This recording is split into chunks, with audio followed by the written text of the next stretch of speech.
mean, listen to how soft that vocal is.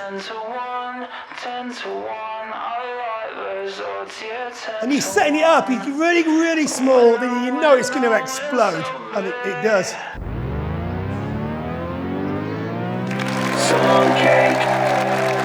We're going to talk about One True Prince, which is one of my favourite ever songs that any band's ever made, ever. And I love the simplicity of this song. I love the banging chorus. There's a few things to talk about. One is the key change, which we'll come to. But we tried to write a song that was anchored around a bass loop that Tom plays live, basically. Does it change in the verse? I've got that wrong. Just under the chords, yeah. Yeah. But the kind of, driving rhythm's still there, yeah. This song is an exercise in simplicity, I think, which is the hardest thing to ever achieve.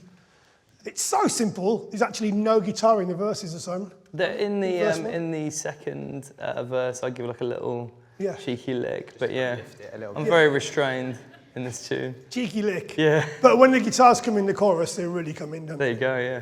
I think it was about 20 guitar amps. We did go to town on it, yeah, I remember we went to town on it.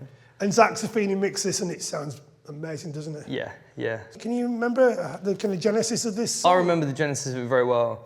So we had gone to Decoy Studios to record a one-off tune, which was Endorphins. Do you remember this? We went to Decoy in Suffolk, and we had one song to get down, it was Endorphins, and we were recording the Endorphins chorus, and I revoiced the chords, and I was like, oh, if I play it like this, it's got a real different flavour to it. And you were like, yeah, it sounds really Deftones. I was like, it does sound really Deftones. There's definitely something in this that's really cool. And we then fucked around with like, oh, should we make this the chorus? And I was like, no, let's not do that. Let's stick the chorus with Endorphins. And then that chord progression, which is the chorus chord progression of One True Prince, is actually the same chorus progression as Endorphins. It's just chords that are voiced differently. Right. But the actual intervals are all the same. I think it's in a slightly different key, maybe it's down one. But yeah, that was where it was. And so I'd gone home with that chord progression and just started with that as like a new flavour and put the demo together quite quickly. Yeah. And then I think I sent it to you on a WhatsApp voice note.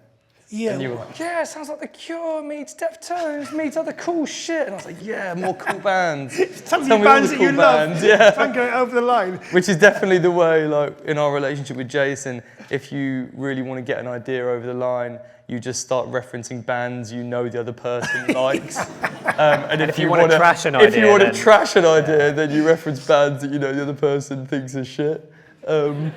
You quite like most bands, though, don't you? I think I'm going to start reading off bands I think are shit. And the band Simon thinks are shit. Oh, no.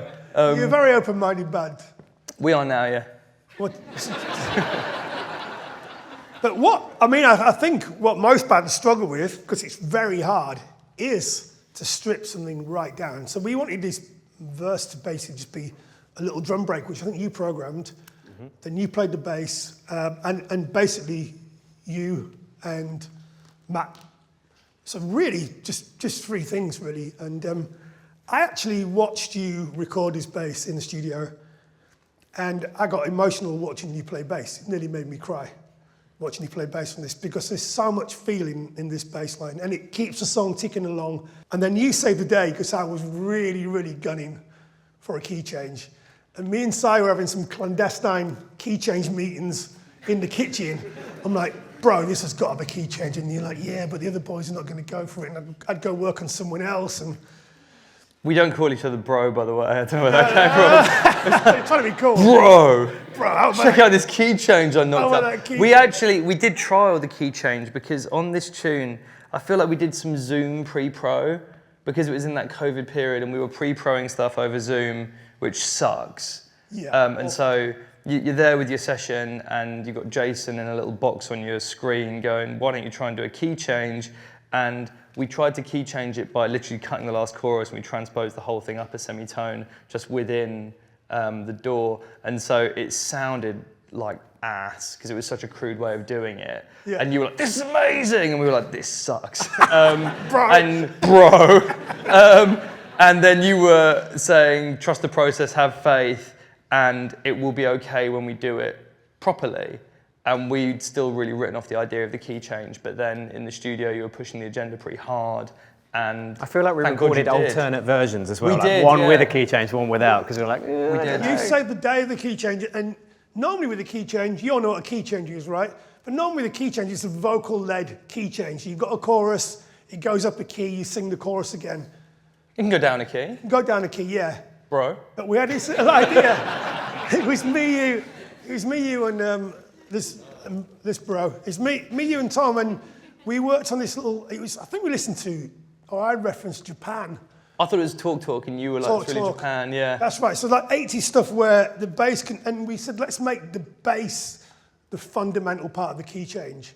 And you came up with this little bit, and we lost our shit, didn't we? I lost my shit. That was because I wasn't in there for that bit. Tommy had recorded that bass, and it's just going doom, doom, Do you know, that happens a lot. Whenever I record my bass, they all just go in a different room, or just go and get dinner or something like that. It's always me and you on our own just doing it. I feel like that. Just cracking through. You know, getting that's when them the done. best shit happens, if we just leave you to your own devices, bass-wise. You're probably cooking. Yeah, but I came in after cooking, and that isn't the cool new cooking. Hey man, someone's been next door cooking, not cooking beats. Slaving over a hot Yeah, stove. I was literally making a pie because Jason wanted to get me out of the studio, so he forced me to make a It was pie. a good pie. And I remember coming back in, and I was genuinely like just fucking buzzing on that bit of bass. I was like, louder. Yeah. It's amazing. I could still take it louder in the final Yeah, mix. I could take it louder. I love it. Shall we have a listen? Let's have a listen. All right. So this is One True Prince. I'm gonna strip it right down to the bass because, well, it starts with the big guitars and then it all goes. It's a gorgeous bass tone on this song as well. Yeah. This is the Fender P that Jace loves so much. Yeah.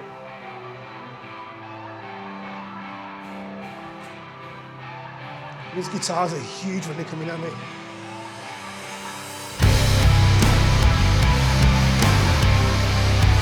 Super widescreen, right?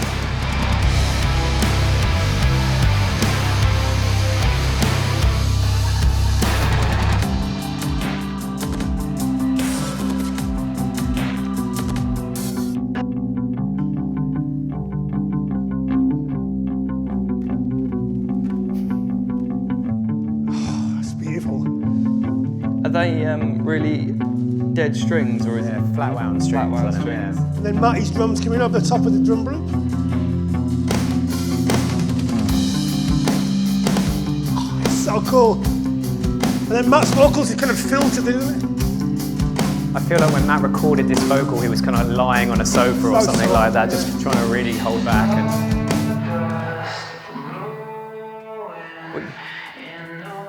Do you remember actually that line, Stardust Blowing the Wind, came afterwards, and it was something else, and it sucked, and we were having this real crisis because we were like, I feel like this is the song on this album. This song's so sick, but that line in the verse was really shit. Yeah.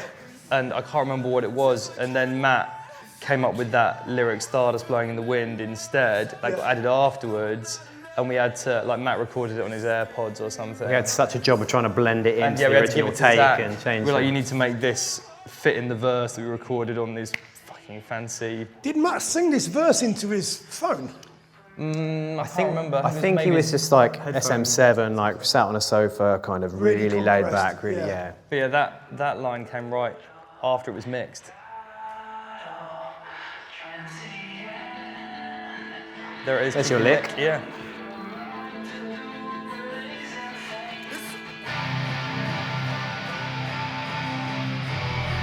That clash of notes on that chord, it's beautiful, isn't it? That lick as well was all demo. We tried to beat that. Do you remember that clean guitar in the verse? Yeah. Like, chuck it in. Question answer vocal. You can hear your airy vocal there, Jace. I'm just spinning around a dying sun, I can hear it.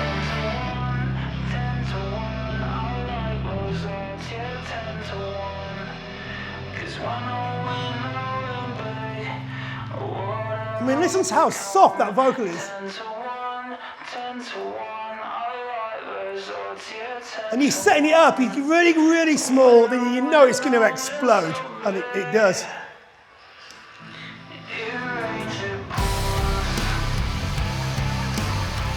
Okay, so here we go. You know the key change is coming. Let's listen to what Tom does.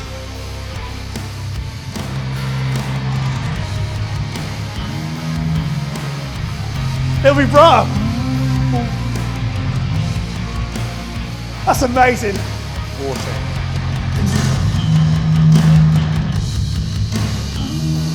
It's okay.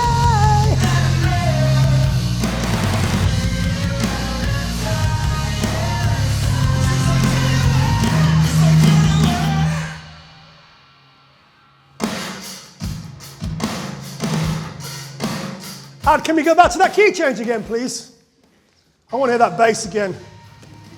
Just before it, please. Just before it.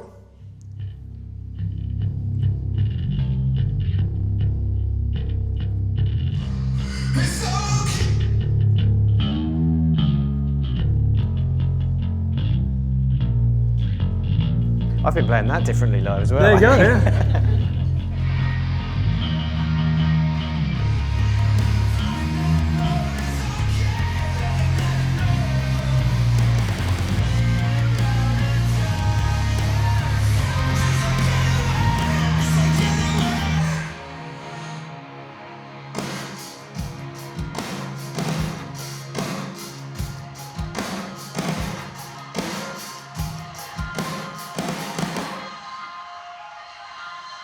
Yeah, that's a banger. Well done, fellas. So good. Brilliant.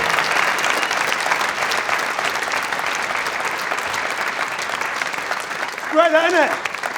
So good. Thanks, Tommy. Thanks, Si. Thanks. Fantastic song. It's been a pleasure to hear that again. It makes me really emotional. It's a beautiful song.